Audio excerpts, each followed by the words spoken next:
Good morning.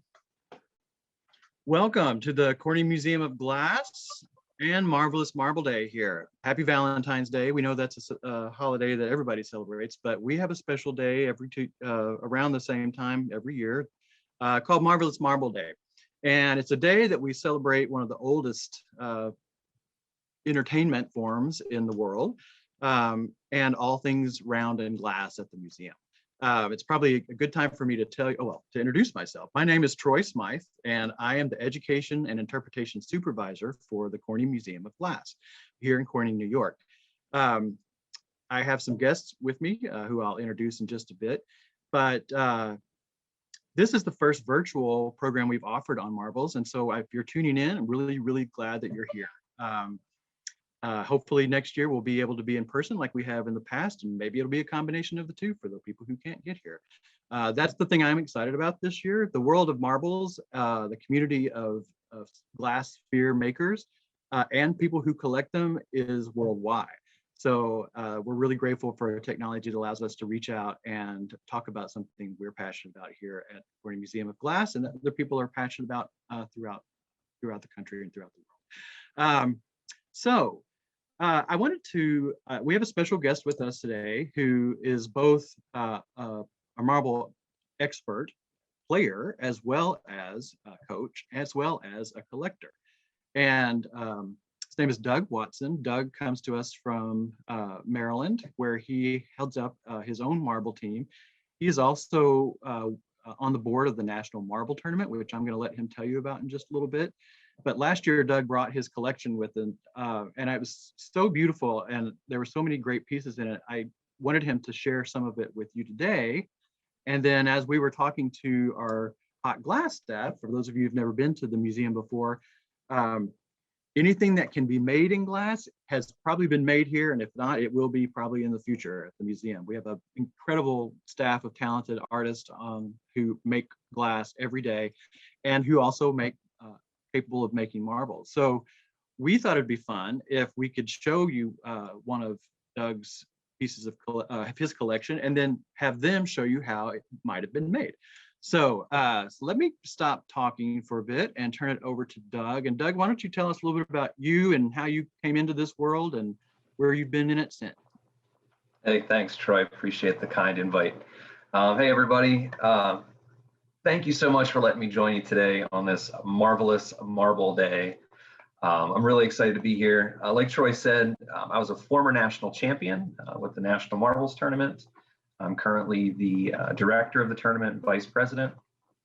And I also run a local grassroots tournament in Anne Arundel County, Maryland, where I teach kids how to play competitively.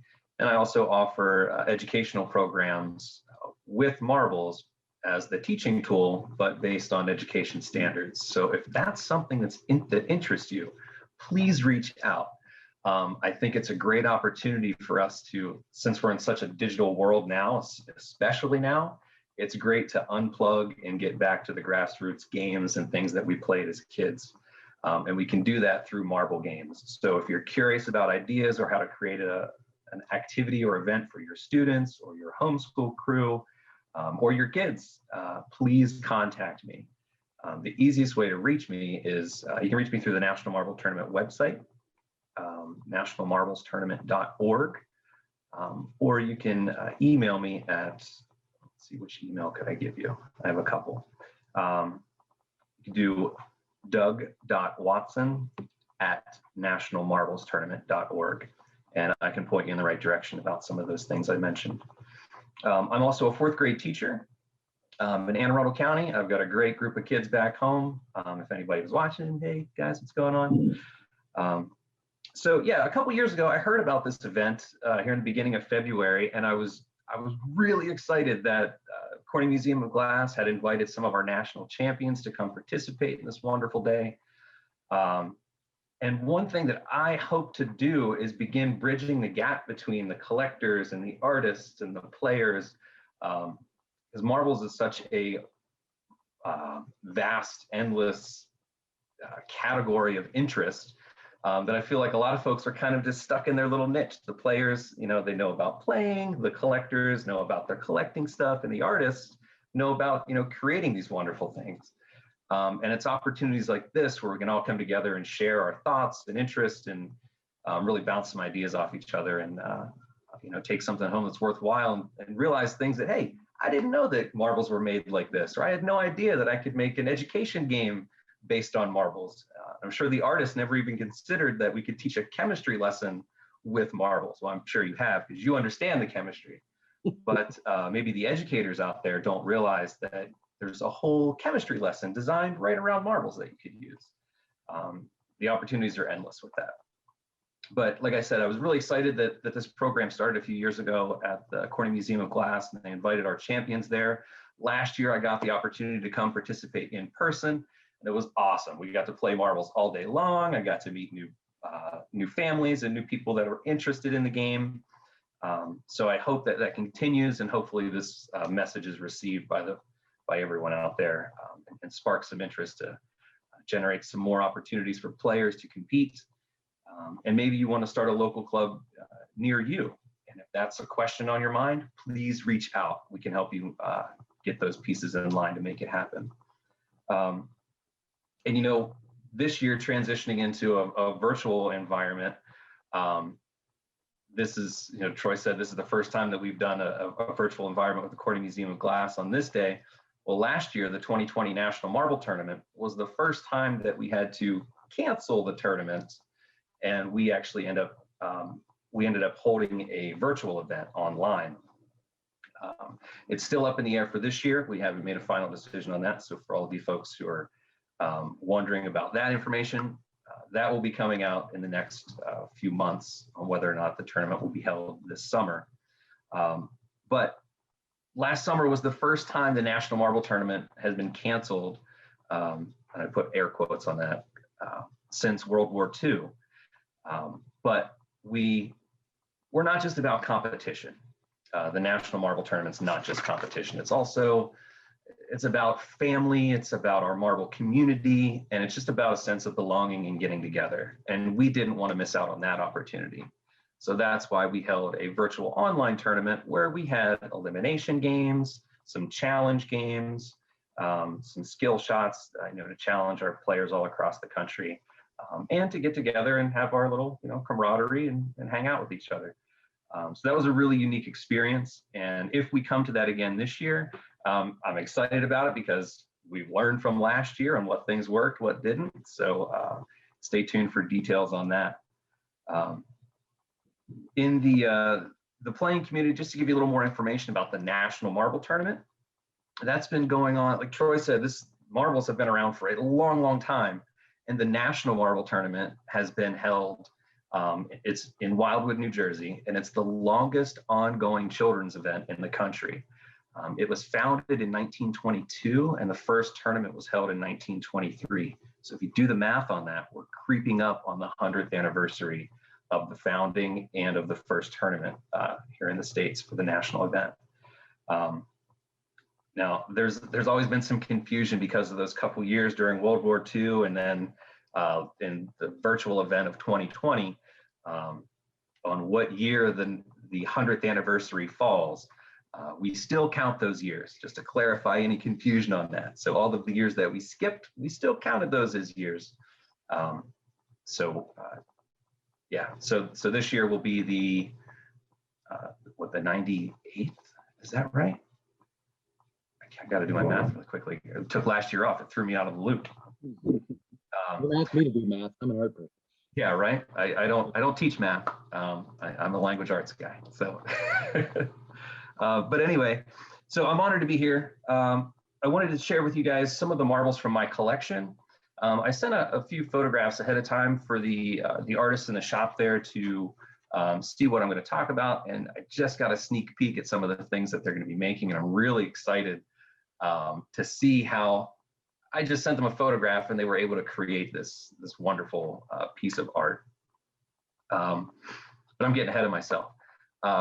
So my journey with marbles started in 1996. So I was about 10 years old. I started playing in a local club at home, and winning that local tournament qualified me to compete at the national tournament. And after a couple of years of playing, I earned my title as the national champion. And since then, I've been coaching kids. I've been reaching out to try to start new organizations in other areas, and providing all of the experience that I had in the trials and tribulations of starting a new club and how to get them off the ground. I'll do everything I can to try to make that happen, because I want more people to experience the love of the game, the love of glass, and the love of collecting. So that's what, fast forward to 2009 is when I started my collecting journey.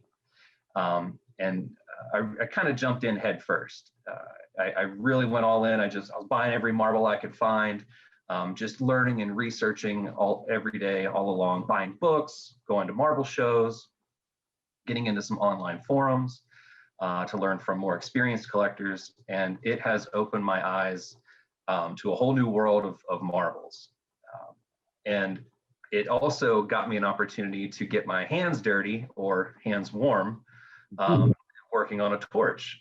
So from that, I've met some glass artists where they taught me how to make some marbles on a torch. And then a few years ago, my wife gave me a Valentine's Day present where she took me to a hot shop and I got to make a marble in a furnace. So I've dabbled a little bit in all of the glass marble making things. And you can even make marbles out of clay too. But we're not talking about clay today. We're talking about glass. So it was. Can I jump in here for just a second, Doug? Yeah, go right ahead, Troy. It's probably a good time for me to let people know that one of the unique things about the Corning Museum of Glass is that we can actually teach you how to make marbles here. We actually offer glass working classes for beginners, as well as people who've been working with glass for a really long time.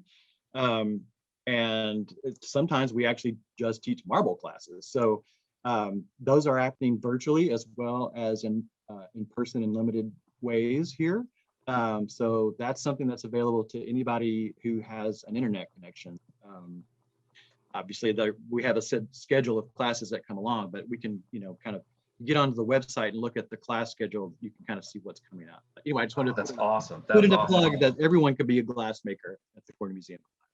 That is awesome. And one thing I learned from that, I never knew how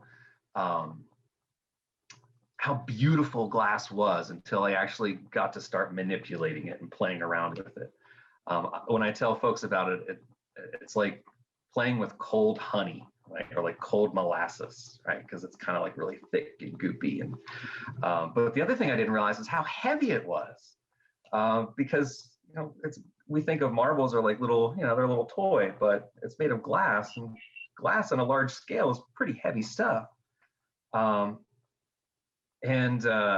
Just from making a small, like 1.5 inch marble that I did on the furnace, I could still feel the weight from that. And when I see these artists making orbs that are, 2, 3, 4, 5 inches in diameter and larger, I can only imagine the amount of energy and strength that goes into making those things.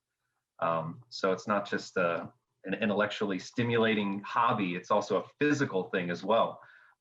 So I did see there's a question in the chat box here. It says, where would one go get some older marbles looked at and valued? So that's a great question. There are some really great online communities that you can get an honest answer for. I'm always willing to give anyone my insight on the value of a marble, but like in most things, number one is condition, right? Condition. That determines majority of your value. Condition, size, color combination, age, company, rarity of color combinations, all of those things factor into the rarity, the collectability, and the value of a marble. And I put air quotes on value because these things they're just collectible and they're fun. And really only valuable is what someone's willing to pay, right? So I will never ever claim to be an expert in valuing marbles or appraising marbles. I will never ever make that claim because I am not. But if you ask me when it comes to playing, I would take that one. I would say that I'm an expert player. But as far as collecting goes, there's so many things to learn, and there's so much history out there and little nuances that I'm learning every day. Every time I open up a new forum or have a conversation with an experienced collector or artist, I learn something new. But let me jump in here, Doug. We've had this conversation, a version of it before, and I know that there are national, or throughout the United States at least, there are collector shows that marble Yes. collectors come together, and with people who are experienced seasoned collectors. One of the things I love about marbles is that it is actually a really, I mean, there are very, very, kind of costly marbles out there, but it's also, there are a lot of really good ones that are kind of even fit my budget, Oh, so yes, I mean, it's a absolutely. great way to get into collecting. But can you talk a little bit about the shows that are out there? Absolutely. So as Troy mentioned, marbles can range in variety of values, right? It can fit any budget. You can go anywhere from dollar store marbles to gather things and learn from, or a jar at a local antique shop of getting some old stuff, $10 just to sort through and have some fun with. But for the marble shows, that's a great opportunity to, I would encourage you to not go there with the intent of selling. I would encourage you to go there with the intent of educating if you ever attend one of these shows. There's some big shows in Ohio. I know there's one in Illinois that's a pretty large show. There's a couple shows in Florida, I believe, that are quite large. Indianapolis had one recently, and also Branson, Missouri. Okay, I wasn't aware of the Branson, Missouri one. It's fairly Um, new. I'm- But I'm- if people will Google kind of marble, collector shows, then a list will come up, and you have to kind of look for the most current information you have, because schedules, obviously, especially within the pandemic, are changing. Yeah, so you could Google that. There are some, I would probably rely on, I usually go to Facebook, the marble groups that I belong to in there, because of the little things that change at the last minute, or especially with our virtual environment we're in now. A lot of things are planned and things might get canned at the last moment. But there's also a big Vegas show every year. So you can go make an excuse to go to Vegas. Like, I'm just going to learn about marbles and, spend a week there one day. Yeah, there are lots of shows all around the country. You could get an idea of the value that you have in your collection by, you can go to a local antique shop, get a rough appraisal, but I'm often finding that a lot of antique dealers know a little bit about a lot of things and not a lot about one thing. And that's kind of where I focused my energy. Was like, I'm not gonna dabble in all things. I just want to get really good at one. So I focused in on marbles. But I'm available to chat about collections. I will give you an idea on what to expect of a value, but don't ever take anybody's value as cold hard. This is what it's worth, and this is what I'm going to get for it. Because at the end of the day, it all depends on what someone's willing to pay for a collectible marble. While we're getting ready to switch it over to our glass workers. Let me show you a couple of the ones I brought. Is that all right? Do that.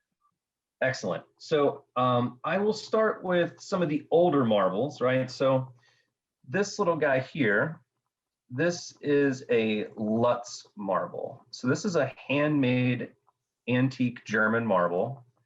This is over 100 years old. And as some of you guys know, that marbles being in pockets or coffee cans could get beat up pretty well. So as always, condition is number one. Now you see these kind of rough spots here on either end where the marble colors kind of come together. Those are what's called a pontil mark. Now glass artists, they use a punty to pick up glass and move things.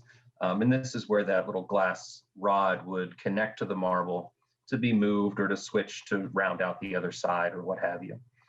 That's a really good indicator of a handmade marble, not to be confused with a little chip that you might find in the glass.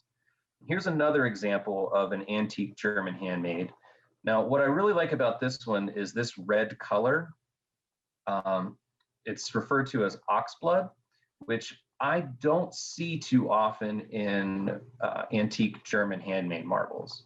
But oxblood is a pretty collectible, desirable color in most marbles, especially 1930s, 40s machine-made marbles. I don't see oxblood too often in the handmaids though. That's kind of why I really like this one. But you'll notice that this has a little damage to it, so it's not pristine, but I just like the uniqueness of the color combination there. And then fast forward 100 years, and then we jump into some really beautiful pieces like this.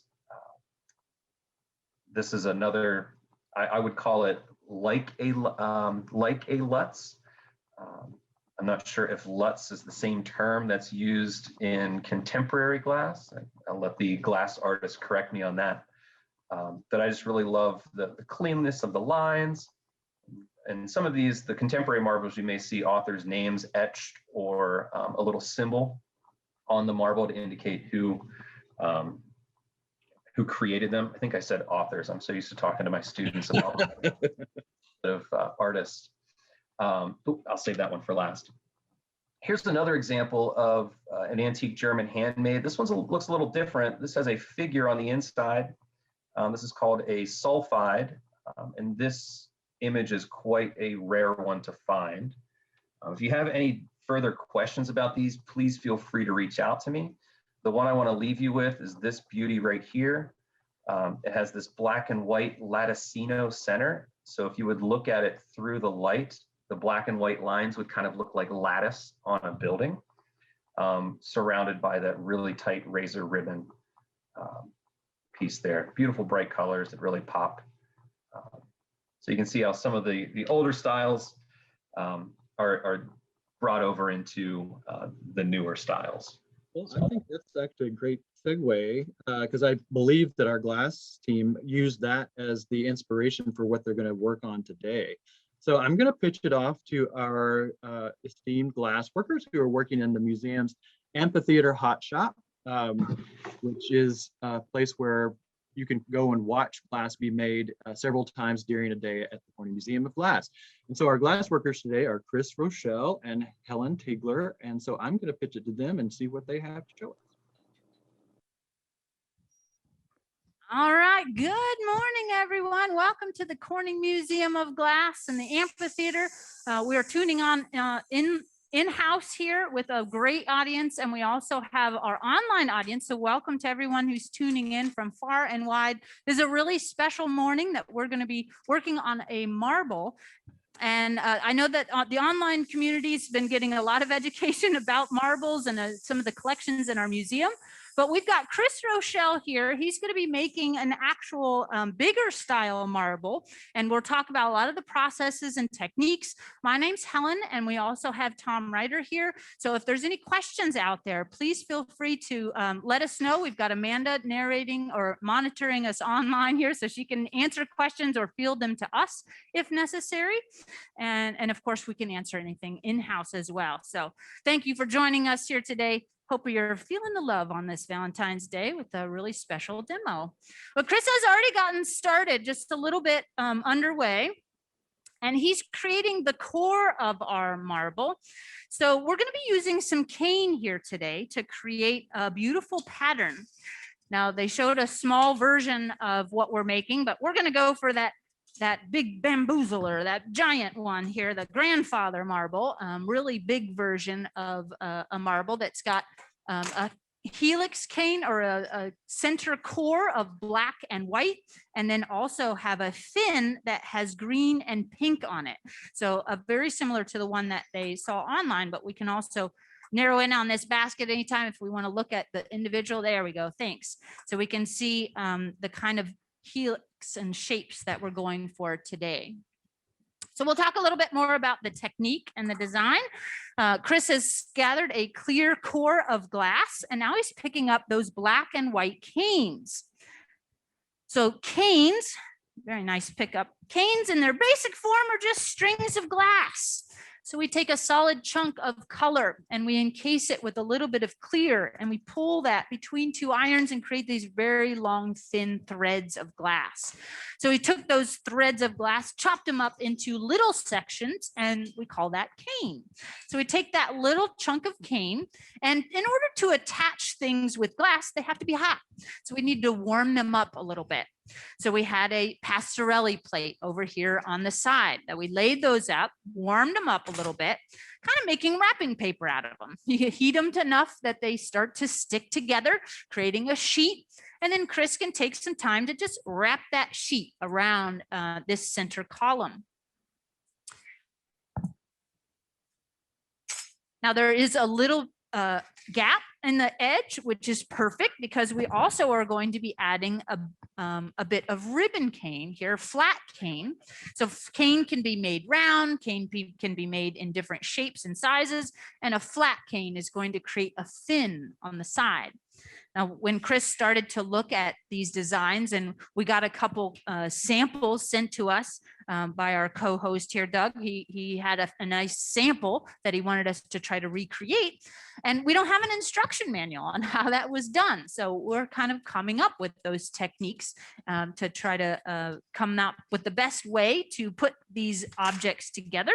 And so Chris has been experimenting over the past week, playing with traditional techniques on how we approach cane making.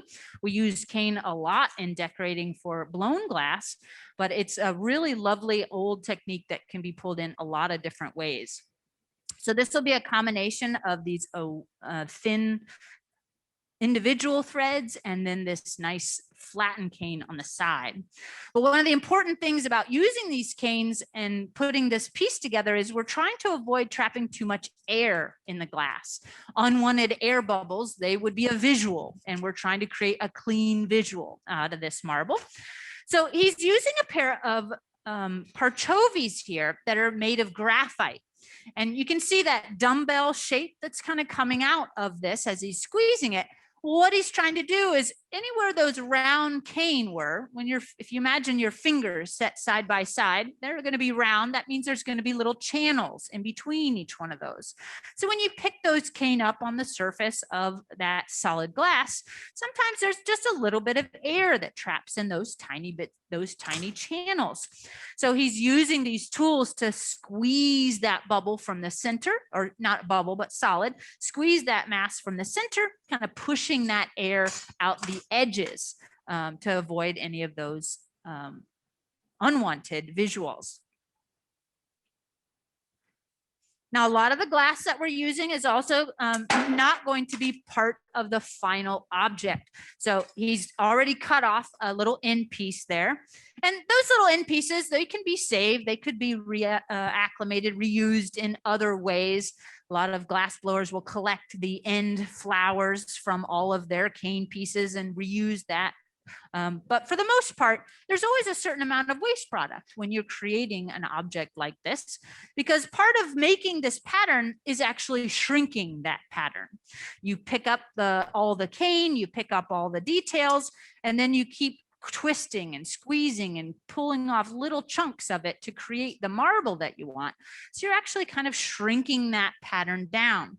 It would be really difficult to pick up a super tiny pattern like that. So instead, we're going to build it up much bigger and then scale it back down. By doing that, it allows us to kind of hide any little wiggle or imperfection. It allows us to create very complicated patterns on a very small scale. And you work all of this glass together to create these packages. And then you can make multiple marbles off of that if you wanted.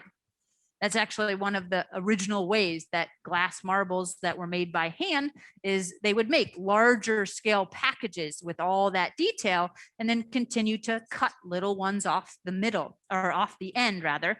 And so every one they pull off is a miniature version of the larger pattern. So I'm just going to jump in a little bit here. Thank you, Sure. Helen, for explaining that. I was doing my best to focus on that roll up to ensure I had a good dimension to roll the core and the cane and everything. And the effect that we're going to create with this cane is something called latticino.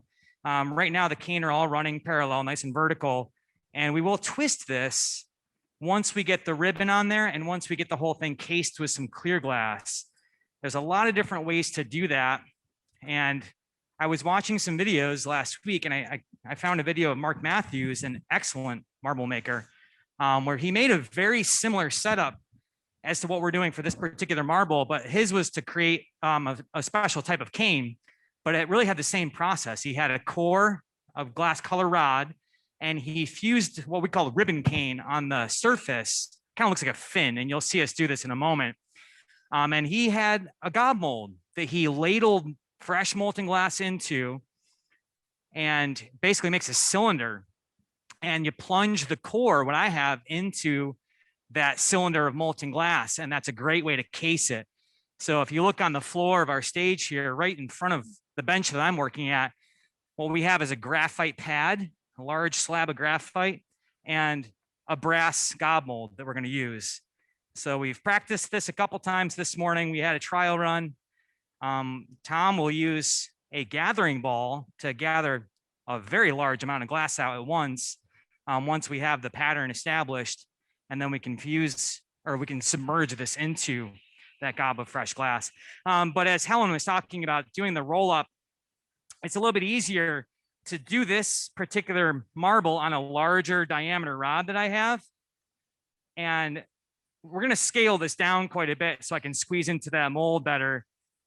To do the roll up on this rod, I need a larger roll up to do, but I'm going to get rid of some of this material. Now this is still good glass, the pattern. I'm going to chop half of this off and we'll save it for later so we can turn this into another marble later on. But for now, I just want to get rid of a lot of this material. We have a request here from our online community. They'd love to see some of these canes and things a little closer. So yeah, awesome. Thanks, Matt. You're doing a great job up there on the AV. So we've got examples of some of the canes. Now, these are the exact ones that he is using here today. So very simple, just a solid core of white and a solid core of black. And that's pretty standard using those just simple canes. But again, we can take that filigrana cane and then we can join them with other canes to create other varieties like Zempirico or twisty cane. So here in the center, we've got a really nice helix effect, and that's not necessarily making the helix per se. He's really doing more of a cage. So if you look in the next one, the yellow one here, that's all of these canes picked up just like he did there and twisted. So we're not going to be twisting this until we actually get all of the pattern together and twist it together. But that's the essential starting point, is we can take the solid cane and then we can gather those either as like a popsicle in the center and then put clear on both sides. And then you have that twisty helix that forms in the center, or a ribbon in the center. And that's a very popular thing with marbles. I think most marbles that you'll find have that kind of helix in the center. And that's how it's made, creating either cane or solid color to create that ribbon. And we can also start to look at Marini styles and how things are stacked together. And this is a great example of how we can shrink that pattern. You start out with a bigger chunk, you accumulate those together, and as you pull, it just makes the image smaller and smaller and smaller. So we've got lots of examples of both of these kinds of techniques here at the museum, and you can do a lot of searching online as well with our online resources and find some examples if you can't be in-house here joining. But the final bit that we're going to be adding in addition to his cage is, let's see, my flat, is this little bit of flat cane.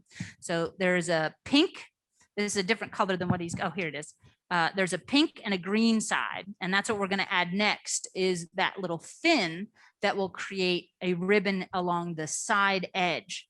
So you can see it's actually two different parts that we're working with, or you could using the fin on the side and then this core bit that was made out of the white and black.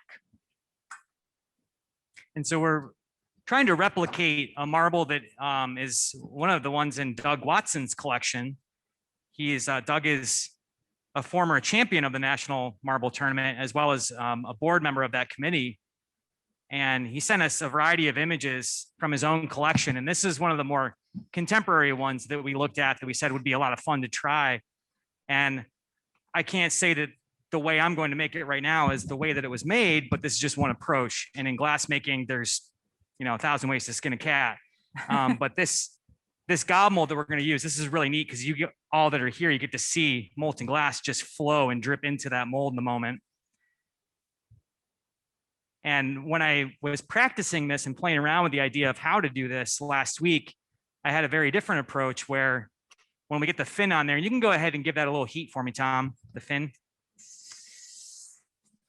I sort of smeared hot gathers of glass around the fin and everything. and then actually dipped this whole post into our furnace to take a gather. When you gather glass, you have to dip into that oven and turn.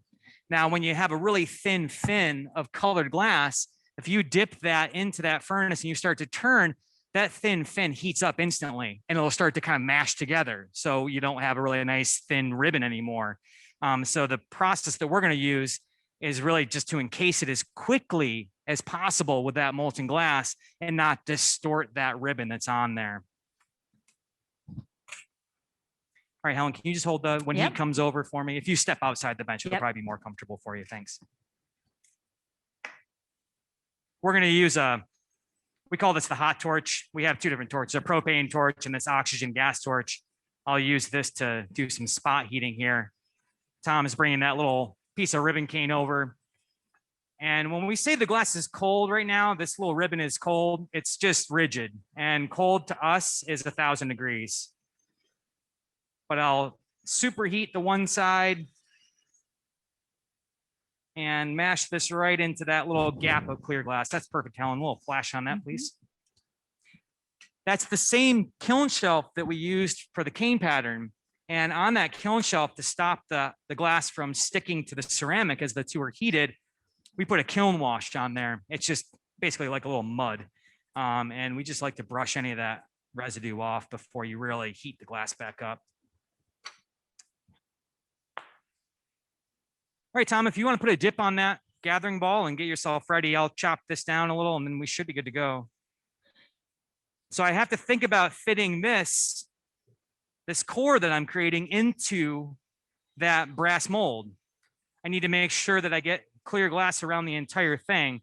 So I'm going to further chop this ribbon down almost in half just to make the dimension a little bit shorter.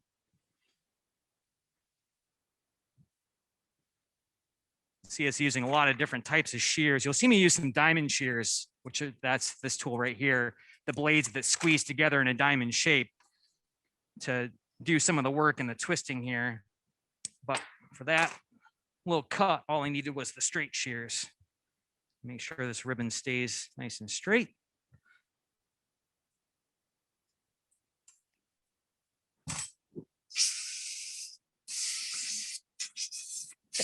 As we're building this, we're really building it from the inside out. And this is a common approach to marbles, to paperweights, to vessel making.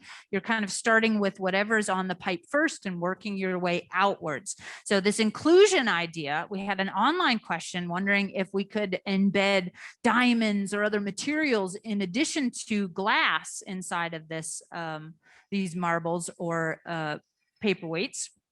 And the answer is it depends.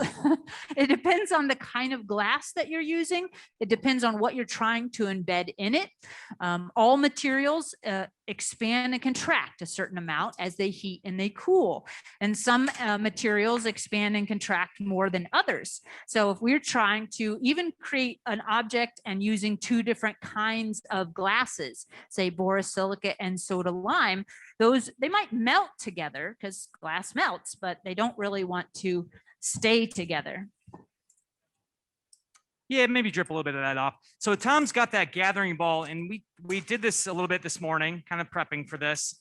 And that gathering ball is it's a stainless steel rod with a large chunk of, I believe it's, I'm not sure if it's iron that's on the end of that one or type of steel, but just a giant ball shape. And what that's designed to do is to allow you to gather a very large portion of glass in one shot. I don't know if we've showed that gathering animation. Matt, if we're able to, can we show that gathering animation that shows what the process looks like? At 2,100 Fahrenheit, the glass inside our furnace has the same exact viscosity as table honey. So to gather it out, we have to dip in and turn in one direction. It's really difficult to do that properly. Tom has been working with glass for about, I think 15, 16 years now. So it makes it look pretty easy, but that larger diameter allows you to gather more glass in one shot. So to build larger pieces, you have to build it up in multiple layers or multiple gathers is what we call it. So he's got one gather of clear glass on that gathering ball already. He just took his second gather. He's kind of shaping it up, portioning it off. And once we're ready here, you'll see him take one large gather and then dump that fresh glass into our gob mold. Now, Helen will do a little torch work when we cast that gob into the mold, she's going to cut it free with the shears, which leaves a cut mark. Now I want to plunge this core into some clean, fresh molten glass. So we'll torch that cut mark away and hopefully we'll get a nice clean encasement here. Tom's using some compressed air right now just to, again, cool the glass, just turn it rigid and stable for him to gather on.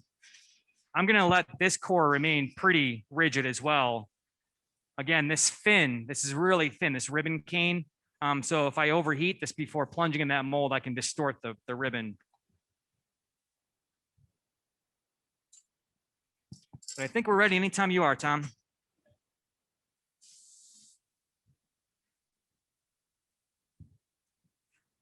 Timing is so important in these moves like this. If, as Chris mentioned, if his piece is too hot already, when you go to jam it down into all that hot glass, it's going to be soft and wiggly. But if we let stuff stabilize a little bit, cool off and become rigid, then we can build on that structure. So he's going to have nice hot glass and Chris will be slightly cooler so that he'll have time to push it down into that mold before it starts to heat and soften.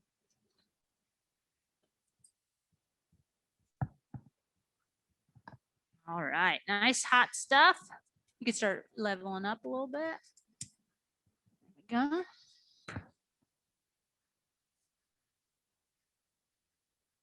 Nice, Tom. Yeah, it looks really nice. Let's give Tom a big round of applause for that, shall we? Awesome. Ooh, it's so squidgy. So this is plenty hot right now. I'm going to let this kind of set up a bit. I did one of these earlier and I tried to pull the gob out of the mold a little too soon and it kind of just ruined the pattern that I had on the inside.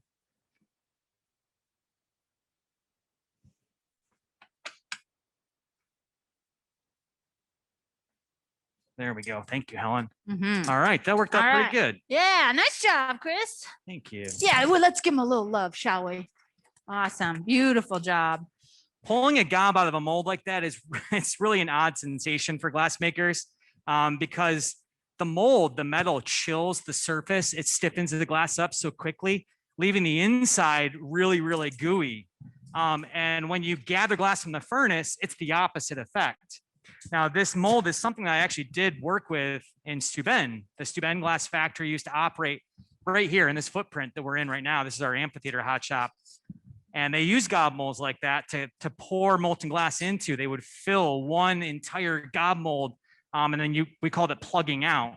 So you would take a blowpipe and you would dip into that gob of glass, and they would measure it by time. So the glass in their furnace had a flow rate, and they had a clock. So if you needed, say, 4 pounds of glass, they would let the glass flow for 2 minutes or three minutes, whatever the flow rate was at.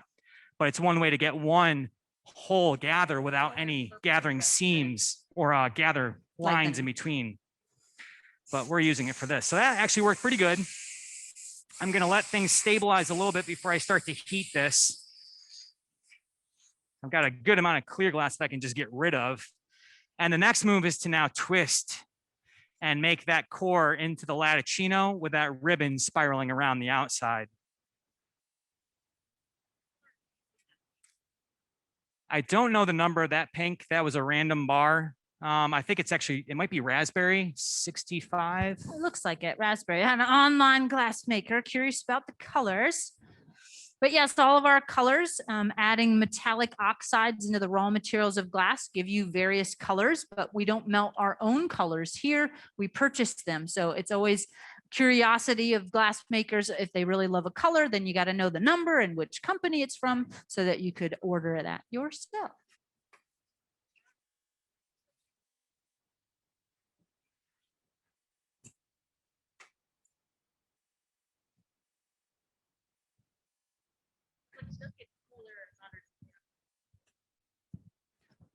Yeah, so we got another online question about our furnaces and the heat sources and whether they are kept the same temperature or different temperatures.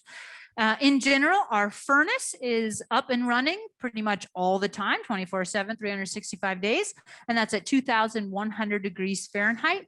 Sometimes some of us will turn the furnace up a little bit if we have a special project, like Chris turned it up a little bit hotter today because he knew we wanted to have nice flowy glass for this particular process, but it's usually not more than 20 to 50 degrees that will adjust that on a regular basis. Our reheating chamber, same kind of idea. It's meant to be around 2,100 degrees, but if you're doing certain projects that maybe have a lot of delicate parts that you don't want an intense heat, you could turn that down slightly. Or if you're working something big and thick and solid, you want a lot of surface heat, then you can bump that up slightly. They are really nice equipment that is fully adjustable. We have the ability to do so, but in general, about 2,100 degrees for both of those. But now that Chris has all the pattern, now he's going to slowly work on getting that nice spiral going. And you can notice this is a pretty large chunk of glass. And this is a larger project. Typically, marbles are shrunken versions of whatever this larger package is again. So he'll be, one, getting rid of some excess glass on the end that doesn't include any pattern, because of course we don't want a blank marble. So he's got to get back to where some of that design is actually present. And then usually the top, the moil area and the tip of these kind of things get thrown away. But if we were going to be making 100 of these marbles, then we make a much larger package. And as he has the pattern all worked out, we just start cutting off little chunks off the end. And that would make marble after marble after marble. And that's how a lot of those handmade marbles were made before the invention of the machines that do it. So the little cut mark that you see, you can see he's narrowing down the end of that with a pair of diamond shears, sometimes using a pair of jacks. It's all in pursuit of narrowing down that connection point.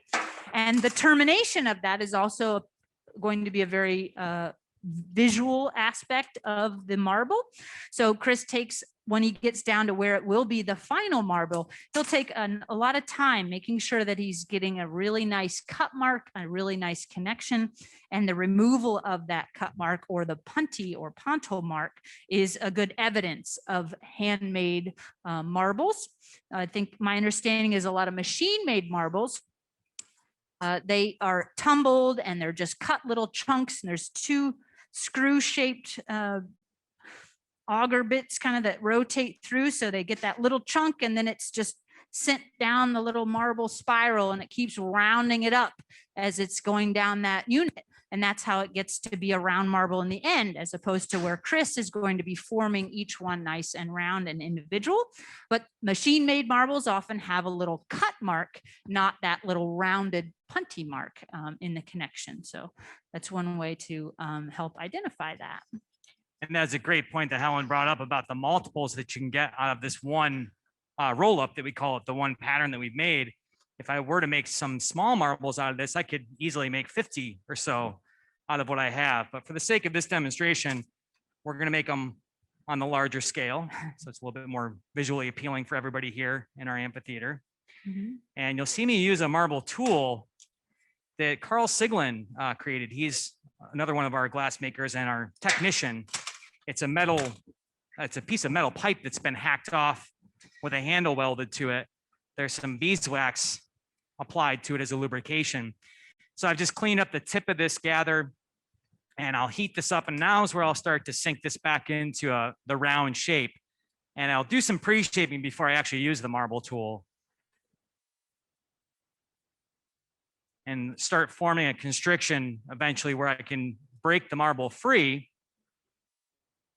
And once that's all said and done and we have our shape, we'll do the final steps to this marble and then slowly cool it.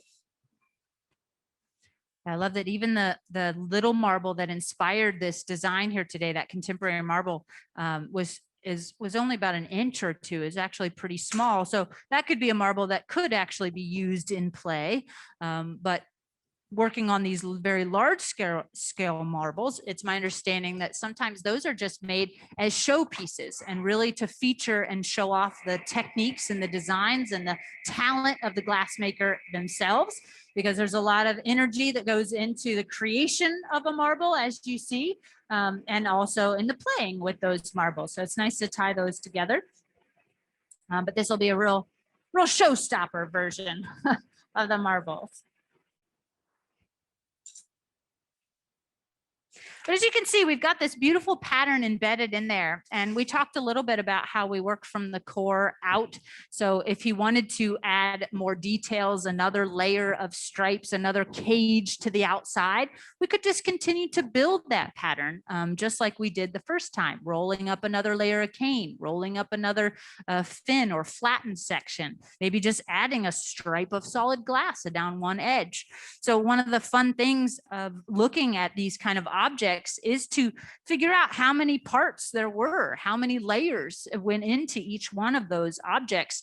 And if it's not a marble, we've got a really great collection of paperweights upstairs as well, in the same kind of idea. You start with the core, you maybe add some clear glass around those colored things to give structure so that when you gather over top of it, you don't really disturb those layers. So part of the magic of working with this technique and glass, embedding things in glass, it's sometimes those magic clear layers that you don't see, that those are part of the structure. And if it's all comes together well, you don't trap air, then it just looks like it's floating in the middle of all of that solid glass.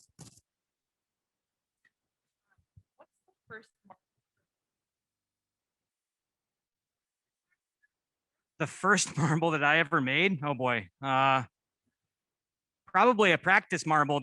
When you first learn to blow glass, one of the first tools that, well, anyway, that I was taught to use were the jacks. And basically take a gather of glass, roll it into a cylinder, and then practice making jack lines. And that essentially makes a little marble. So that's probably the first one that I ever made. It wasn't a functional marble. It's a good answer. Making those snowmen. Yep. Practice, practice. You've seen me just pick up the jacks and start to squeeze into this gather to begin making that constriction. This is the jacks right here. They're blades that are pretty much like butter knives. It's my favorite tool in glassmaking because they're really so versatile. And I like to make a lot of goblets. I have a lot of fun creating Venetian style goblets. And the jacks really are your right hand when you're going through a lot of those steps. But this is the marble tool. Again, Carl Siglin made this particular one. There's some beeswax on here as a lubrication.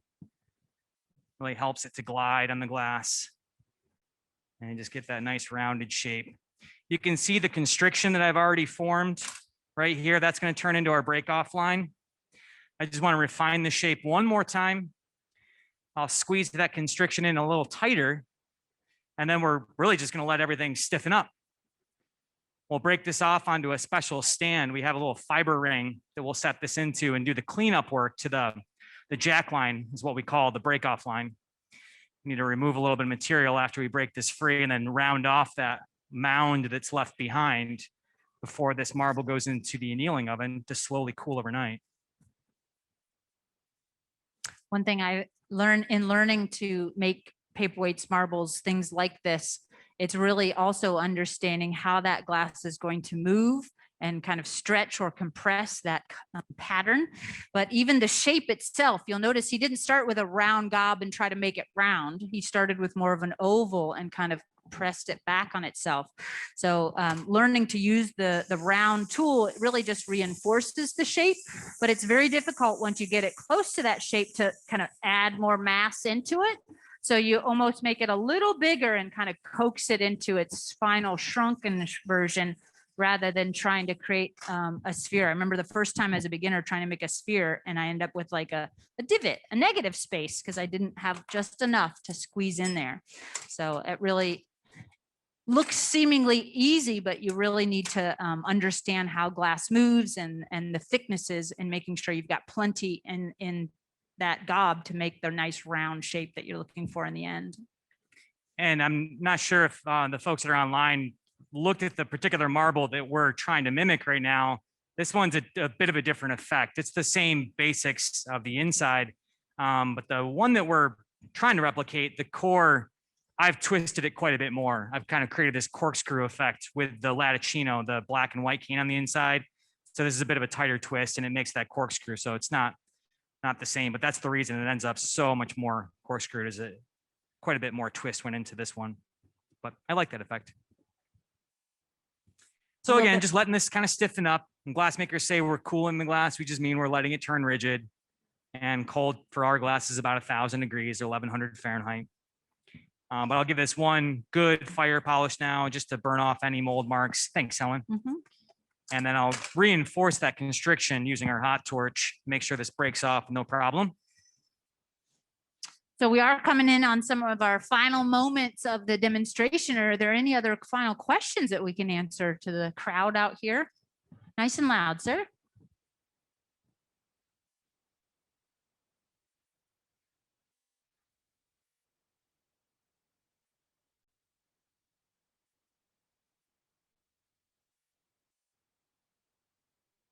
Are you asking about what he's got kind of to his left with the metal pieces and the little shelf, the big black thing? So this is a heat shield. So you can see each one of these units has a heat shield, and it's designed to help protect the glass worker. There's 2,000 degrees coming out of those furnaces. And so that's a lot of radiant heat. So really nice hot shops will have heat shields attached to the reheating chambers. So it's got a little teeny shelf, and we can use that like a little Marver table. So like the big giant table that we have, we can roll color or shape glass on that little piece. There's a handle to move stuff around. And this is a little window that's kind of like sunglasses.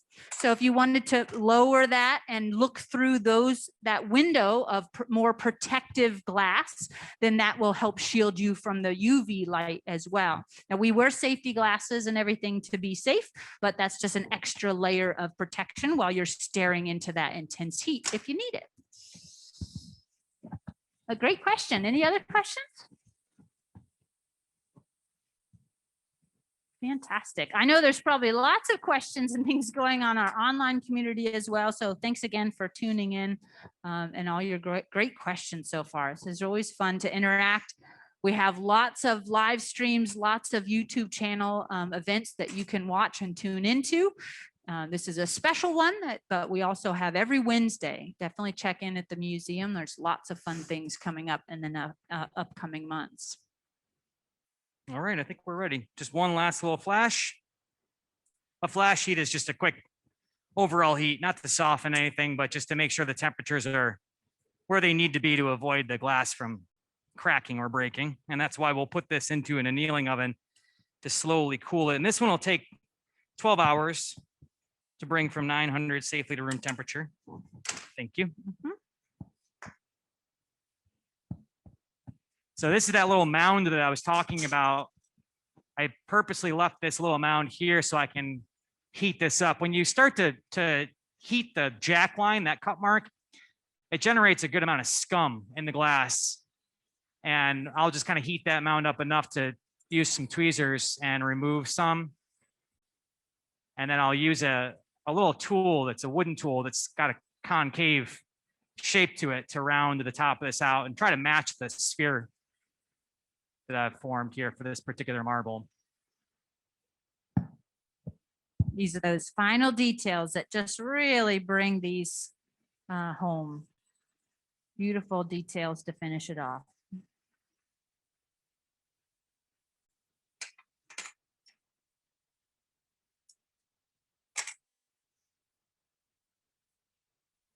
I can't remember if I mentioned it to you all, but the wooden tools that we work with are, most of these are cherry wood. Fruit woods are great for glass making though. With a low resin content to them, they burn pretty clean. So as long as you don't really overuse them on the glass, they don't leave residue behind. Pretty dense wood as well, so they do burn slowly.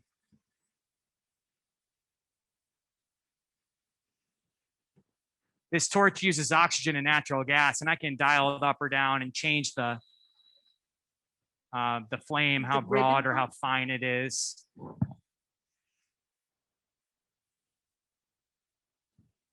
So there was a question whether it was the ribbon was hotter than the Latticino cane. At this point, None of the colors will really look like themselves when they're hot.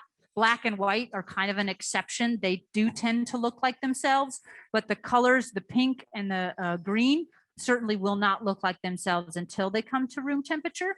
So that might be some of the visuals that you're seeing. They're all the same temperature. They're just not reflecting their true nature. I didn't do that very well.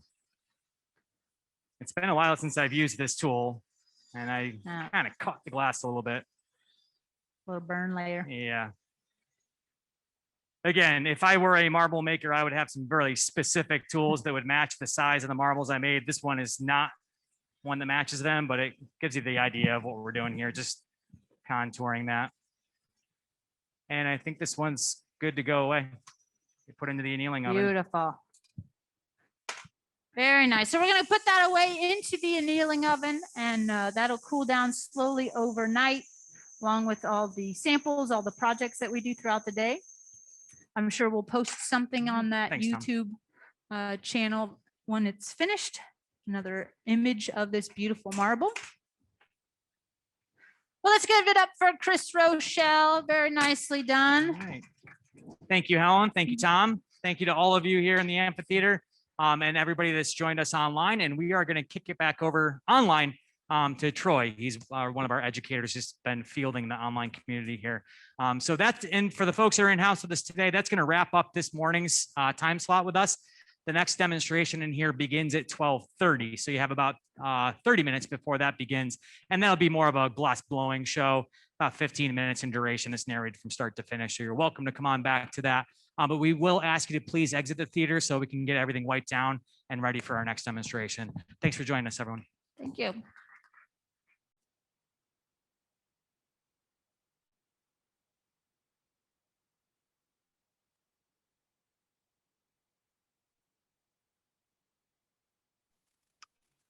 I'm on mute.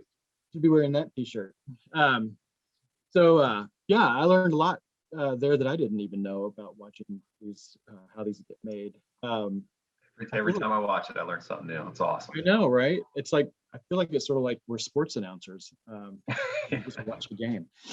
So it's time for us to wrap up. I want to just say a few things. For those of you who happen to be in our neck of the woods near Corning, New York, this week is winter break, and we have a family guide or a gallery guide that you can use to actually look at all things round and glass in our collection, and it's a lot of fun, and that's free with the ticket, so just pop in and grab one.